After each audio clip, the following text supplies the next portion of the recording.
If the Gita is there, focus only on Gita. All else is just stories. Gita is not a story. Gita is a philosophical document of the highest order. It is not storytelling.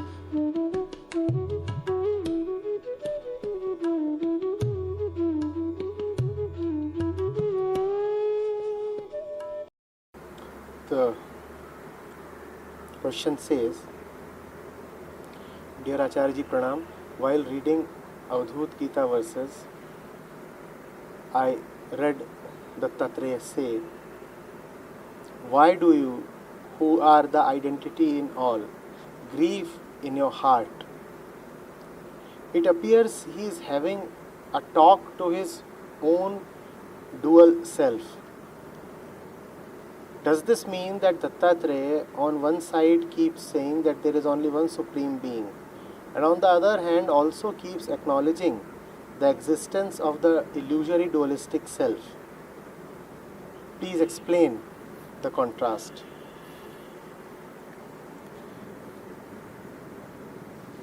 Dattatreya must address somebody, otherwise there is no Avadhuta Gita. If you ask me, who is the recipient of Dattatreya's words? The reader of the book. Who else? The words are not being addressed to the Almighty. The words are for those who are reading.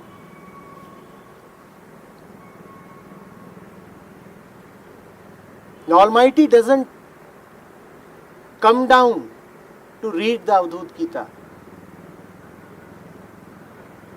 The Almighty is the dissolution of the reader. The reader starts reading the Avadhuta Gita. And as he keeps reading, and if there is determination,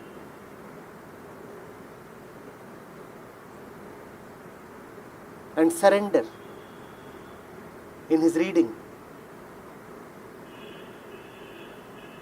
then the reading progresses and the reader diminishes.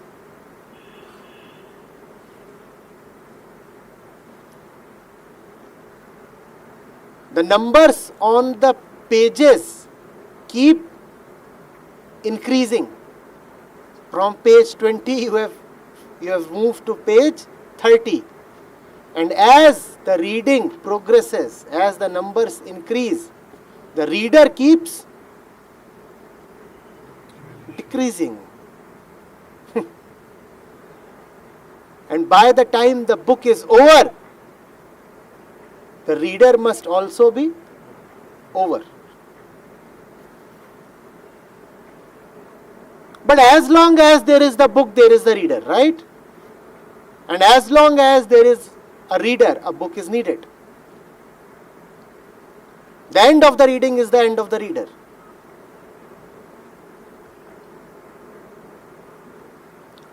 The book is both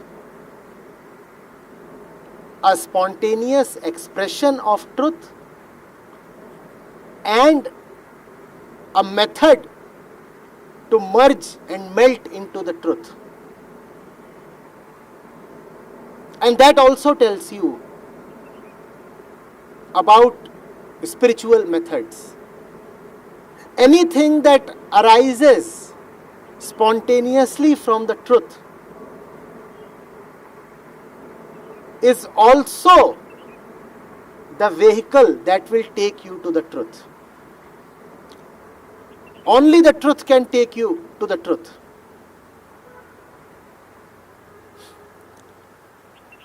Please understand. That which proceeds from the truth is exactly the one that proceeds into the truth. Words that arise from samadhi are also the words that will take you into samadhi. When a Dattatreya speaks from his samadhi, his words will take the ego to samadhi. That which comes from the truth finds no other work to do than to return to the truth.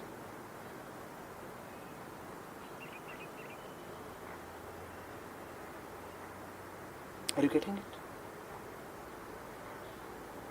Truth is quite large. Where else would you park it? If it is coming from there, it has to be parked there.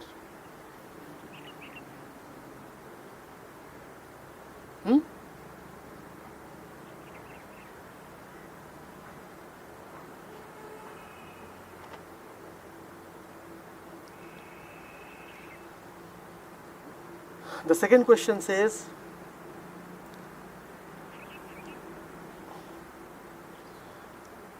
is it practically possible to remain free of ego while operating in the physical world? Is the knowledge and understanding of what is not real not enough?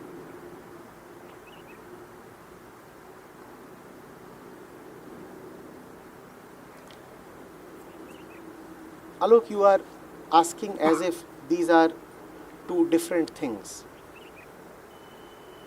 You are saying, is it necessary to be free of the ego? Is it not enough to know and understand the false as false?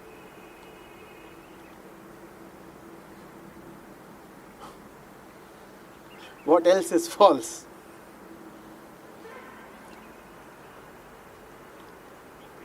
Except the ego, what is false?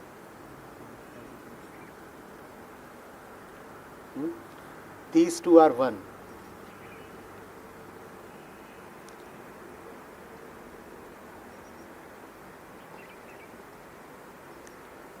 What does freedom from ego mean? Freedom from ego means freedom from that definition of the self that you have created on your own. Ego is your personal definition of yourself. Freedom from ego means that now your definition has changed, rather dissolved. You have a particular concept about yourself. Have you not? I am this, I am that, I like this, I don't like that.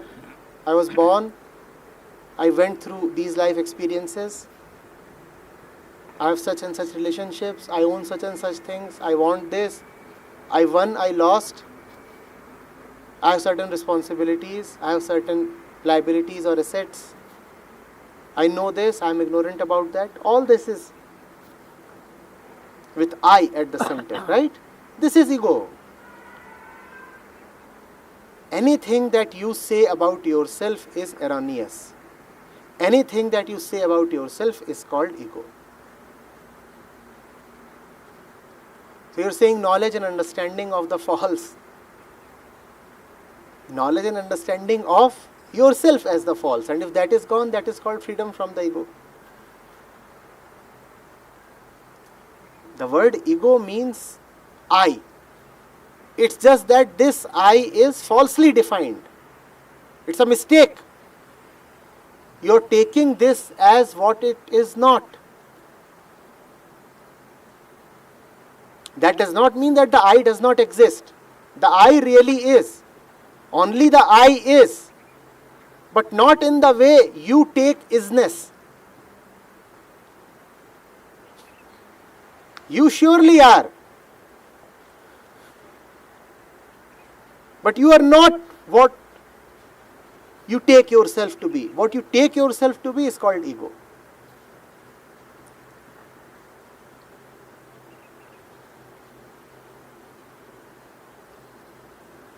When the ego dissolves, you do not go anywhere. You have no place to go.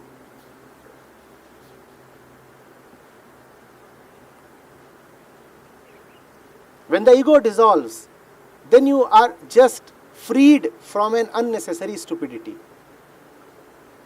It's not some great sacrifice that you are making. Just as an example, a man is calling himself a shoe.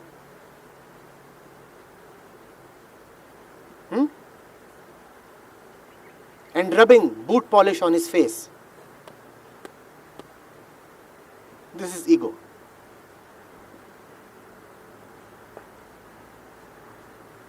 See, you are smiling. The man is polishing his face and putting himself on a shoe rack.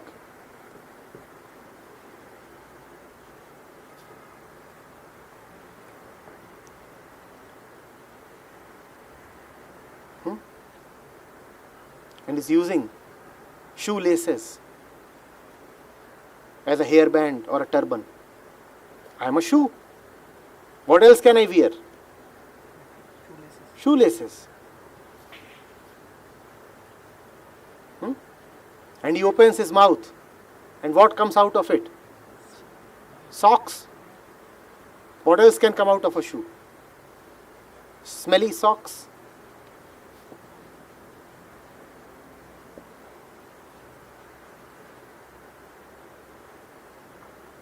Even Harshal is smiling.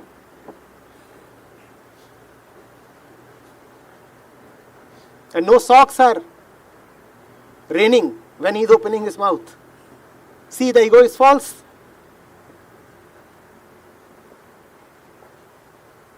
Are you getting it? A man calling himself a shoe appears so amusing. But totality calling itself a man appears all right, even natural.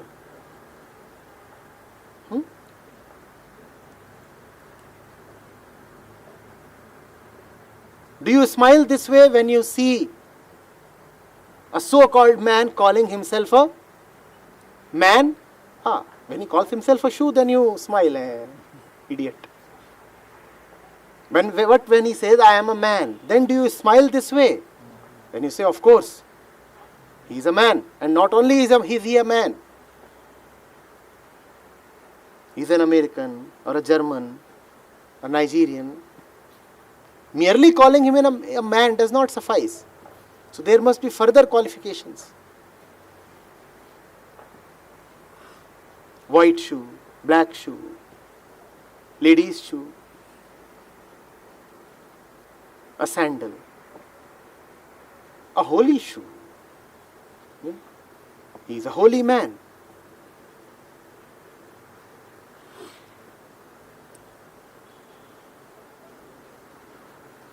The ego is a silly mistake.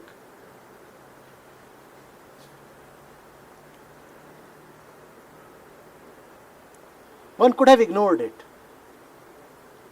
It's just that it causes unnecessary suffering. And if suffering is not there, then there is no need to talk of the ego. All spirituality is just to take care of suffering.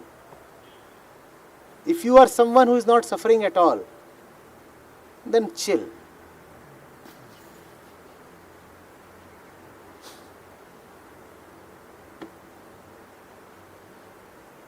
Suffering is only for those. Spirituality is only for those who are conscious at least of their suffering. Those who are so deadly unconscious that they don't even experience suffering. Spirituality does not offer them any entrance. The gates of the scriptures are closed for them. The scriptures at the outset say, unless you have mokshatva, don't come to us. Unless you have a deep and burning desire for liberation, why are you coming to us and wasting time?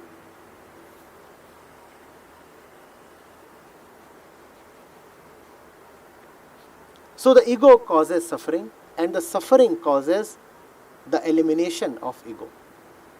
That's the process of Brahm and Brahma Vidhvans.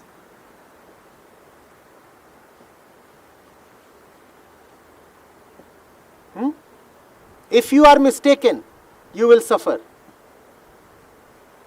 And if you suffer deeply, then you will suffer yourself out of your suffering.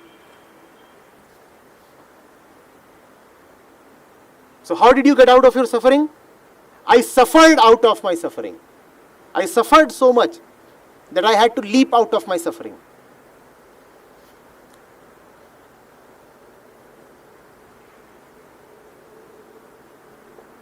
I suffered my way to myself. And that is the only way to yourself. You don't travel to yourself. You don't enjoy your way to yourself. You must suffer your way to yourself. I was reading Kabir yesterday and he was so very clear. He said, this is not a matter of smiling and laughing. Unless you are crying buckets, you will not reach home.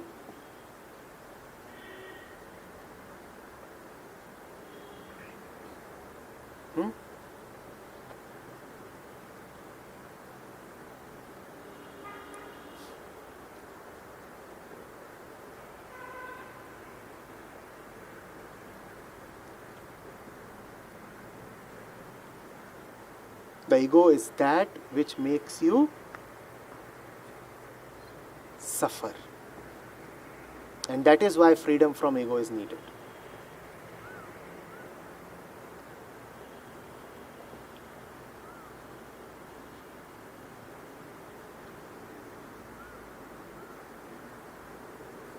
Why does the ego make you suffer?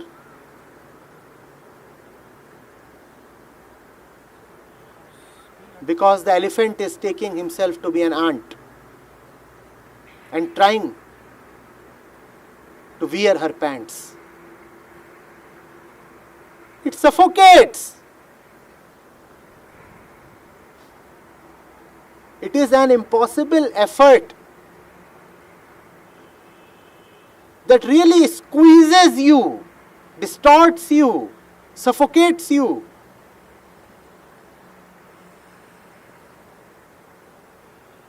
The elephant is trying to wear the ant's t-shirt. How will he breathe now? And that is why you find yourself unable to breathe. You are just too large. And you are wearing the ant's t-shirt.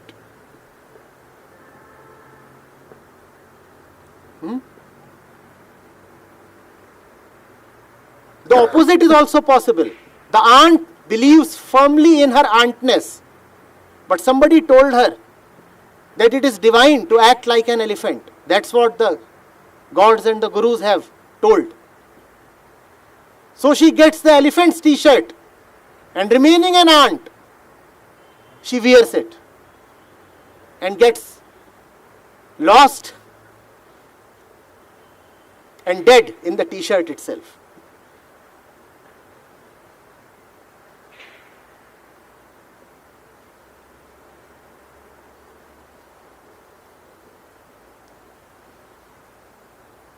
The thing with the ego is that it makes you do stuff that doesn't befit you. You are eating what you should not be eating. You are thinking what you should not be thinking. You are what you are not. You are going where you should not be going. All that you are doing is bound to be wrong. Because you are wrong. That's the thing with ego. Now you are saying, given the society, given the physical world, does one need freedom from the ego? If you are suffering, will the society come to relieve your suffering? Yes, there is the physical world. Of course, there is this hill. There are the trees. That's what you mean by the physical world, right? There is this beach. There is the river. So, if you have a chronic headache, how will the hill help?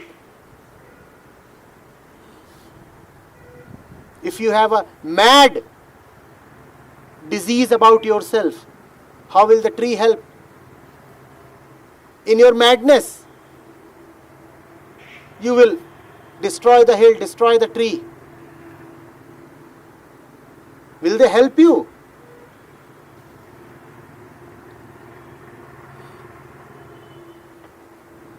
What does freedom from ego have to do with your existence as a social creature?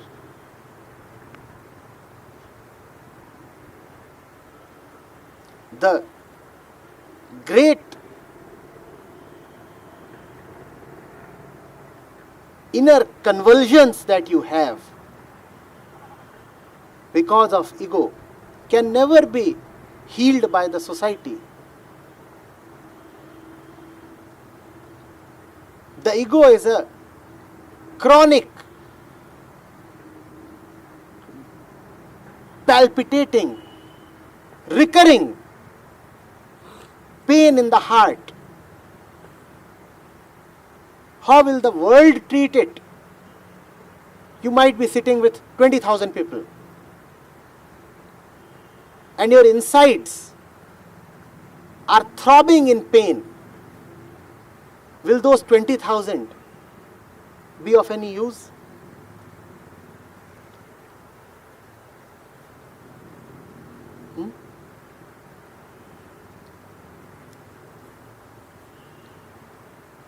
Kabir puts it so beautifully. He says, it's Ram's pain, and only Ram can heal it. He adds to it, he says, either Ram can heal it or the name of Ram.